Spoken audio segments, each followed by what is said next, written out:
में लोगों के बारे में सोचा जाएगा। हमारे मुल्क के होम मिनिस्टर जनाब अमित शाह साहब आज से जम्मू कश्मीर के 3 दिन के दौरे पर आ रहे हैं। यहाँ वो आज जम्मू में पहुँच रहे हैं और वहीं कल सीमावर्ती एरिया LOC के नज़दीक डिस्ट्रिक्ट राजौरी में उनकी एक बहुत ज़बरदस्त रैली रखी गई है। जनाब मोहतरम अमित शाह साहब उस रैली में राजौरी और पुंछ की आवाम को खिताब करेंगे और एक जन समंदर, एक जन सैलाब 4 अक्टूबर मंगलवार के दिन आपको राजौरी में नज़र आएगा। वहीं होम मिनिस्टर साहब 5 अक्टूबर बुधवार के दिन नॉर्थ कश्मीर के बारामूला में आ रहे हैं। यहाँ डिस्ट्रिक्ट बारामूला, डिस्ट्रिक्ट कुपवाड़ा और डिस्ट्रिक्ट बांडीपुरा के लोग बड़ी तादाद में बारामूला पहुँच रहे हैं। एक तारीखी रैली बारामूला के अंदर होगी और अमित शाह साहब यहाँ बड़े बड़े प्रोजेक्टों को भी इनॉग्रेशन करेंगे।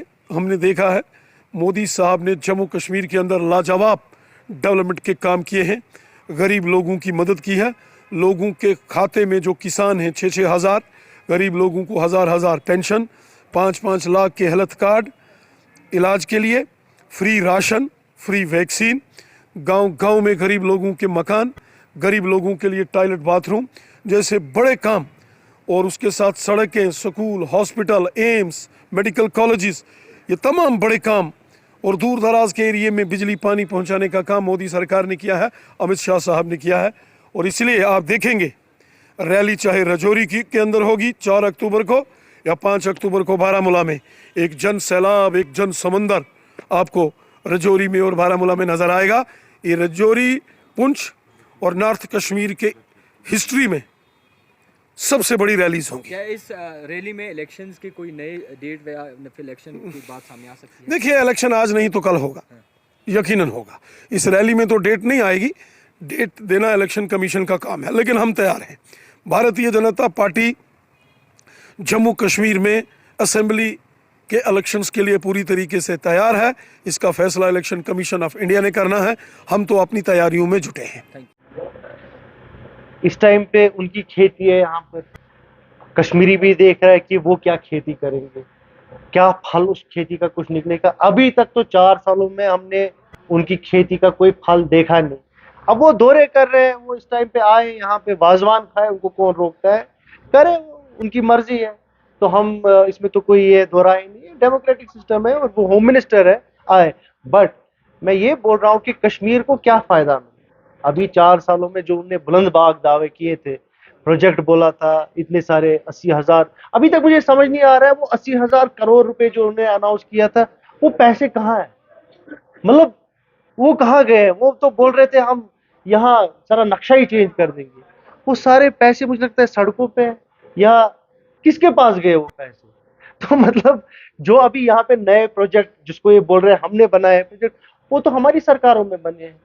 आप मुझे बताइए कोई हाइड्रो इलेक्ट्रिक पावर प्रोजेक्ट उन्होंने स्टार्ट किया? ये जो यहाँ पर हाईवे, जो नई हाईवे बनी, ये कब हुई थी? ये तो उमर साहब के टाइम पे हुई थी।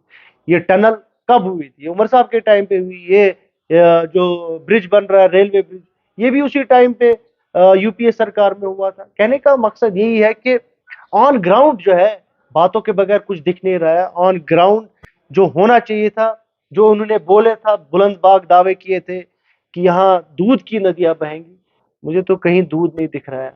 पहली बात, हम उनका वेलकम करते हैं कि हमारे देश के होम मिनिस्टर यहाँ पर आ रहे हैं और हमें भी उनसे उम्मीदें हैं। जो भी पेंडिंग डेवलपमेंट्स हैं यहाँ पर या स्कीम्स हैं वो या वो कुछ अनाउंस करेंगे जिससे लोगों को राहत मिले, लोगों का फ़ायदा हो, तो हमें उनसे उम्मीदें हैं। हम भी उनको वेलकम करते हैं। हमारी पार्टी की तरफ से भी उनको वेलकम है कि अमित शाह जी यहाँ पर आए और लोगों के मसाइल सुने और उनको हल करें। देखिए, सबसे पहली बात है, सबसे जो भी हमारे कश्मीर में जो प्रॉब्लम है अनएम्प्लॉयमेंट, हम उसकी उम्मीद करते हैं कि वो यहाँ पर जो हमारे पढ़े लिखे बेरोजगार लड़के हैं, यूथ है, उनको वो कहीं एडजस्ट कर पाए। और सबसे पहली दूसरी बात वो कि जो यहाँ पर प्राइवेट इंडस्ट्रीज का इन्होंने जो सिलसिला चलाया है कि यहाँ पर इंडस्ट्रीज होंगी, वहाँ पर भी हमारे बहुत से बच्चे एडजस्ट हो पाएंगे। तो और डेवलपमेंट तो डेवलपमेंट की बात तो है ही, बहुत सी डेवलपमेंट हो रही है, बहुत से काम भी हो रहे हैं और आगे भी उम्मीद है कि ऐसे चलता रहे। सबसे पहली बात है यही कि हम अनएम्प्लॉयमेंट की बात उनसे उम्मीद करते हैं कि वो उनके लिए राहत बने।